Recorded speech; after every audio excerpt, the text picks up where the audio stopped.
Bonjour à toutes et à tous.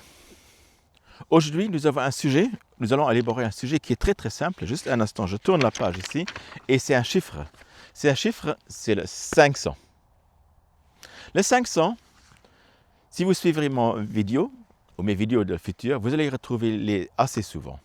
D'un côté, les 500, ça c'est le nombre de personnes pour votre zone d'expertise. C'est le nombre de clients minimal qu'il faut avoir dans sa base de données pour faire du travail convenable. C'est aussi le nombre pour les agents qui travaillent dans mon team ou qui font partie de mes formations, qui auront un outil pour calculer leur performance journalière, qui pour chaque procédure de travail, pour chaque chose que vous faites, aura des points. Et finalement, il faut atteindre 500 points par jour. Ça, c'est les 3 éléments où, chez moi, vous allez retrouver les 500. Maintenant, je reviens aux zones d'expertise. Supposons que vous êtes agent immobilier à Bruxelles et à Beek. Est-ce que ça a du sens de connaître les chiffres de marché immobilier de Kuala Lumpur, de New Delhi ou de New York qui s'intéressent? Si vous les savez, ça peut être intéressant pour faire une conservation avec un confrère ou avec des clients potentiels. Rien n'empêche, c'est toujours bien. Mais disons, une plus-value directe, elle n'est pas directement donnée. Étant agent immobilier Bruxelles et Beek,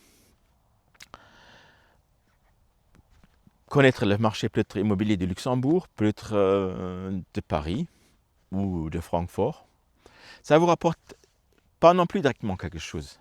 Mais quand même, c'est déjà plus proche, les capitales et tout ça. C'est pas mal d'avoir un peu de connaissances au niveau européen. Mais quand vous êtes à Bruxelles, connaître le marché, pas le détail, mais sachant comment le marché il est à Anvers ou à Liège, ça quand même, il faut avoir quelques notions. Plus important, il faut connaître le marché bruxellois. Si vous êtes agent à Bruxelles, si vous êtes agent à Liège-Anse, il faut connaître le marché depuis Liège et Anse. Hélas, aujourd'hui, nous avons comme agent immobilier une grande chance. Vous recevez des données tout simplement sur Internet. Vous demandez l'intelligence artificielle, les bonnes questions, vous recevez tout ce que vous avez besoin. Hélas, intelligence artificielle, AI, ils ont des limites. Et pour moi, AI, cela a une autre détermination. AI, c'est pour moi l'agent immobilier intelligent.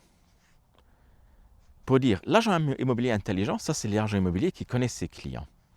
Et ses clients, là où il a son bureau, respectivement où il habite. Si vous êtes venu la chasse à Etabek, il faut connaître les propriétaires des maisons autour, les 500 propriétaires. Vous êtes à Boston, votre bureau, chose est telle et telle. Il faut connaître les personnes qui habitent autour. Monsieur Dupont, Madame Weber, Monsieur Weber, Madame Weber, c'était. Monsieur Dupont, vous savez qu'il a acheté sa maison il y a 3 années et qu'il l'a acheté pour un prix de XY euros. Madame Weber, vous savez, elle habite depuis 15 ans à leur adresse avec leur mari.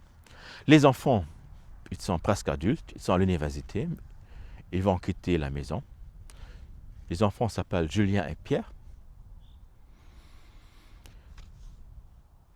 Vous les connaissez bien, vous allez les aider à trouver un logement dans le futur. Et vous savez que les parents, un jour, ils vont vendre la maison. Ça, c'est les informations que uniquement vous comme agent immobilier, vous les avez. Et ça, c'est l'intelligence d'un agent immobilier. Il faut connaître son secteur où on habite.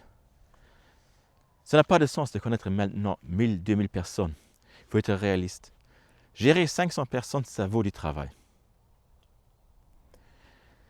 C'est un travail journalier qu'il faut faire, mais vous arriverez à avoir une base de données avec 500 clients autour de vous que vous connaissez. En faisant ça, je vous garantis, vous allez avoir du succès. Pourquoi et comment? Ça, c'est maintenant des éléments que je vais traiter dans des vidéos qui vont venir dans le futur proche. Je crois que ça s'appelle en français ultérieur. Des fois, j'ai des problèmes à trouver les mots, mais c'est comme ça. C'est luxembourgeois et il faut faire avec. Hein. Merci beaucoup et bonne journée.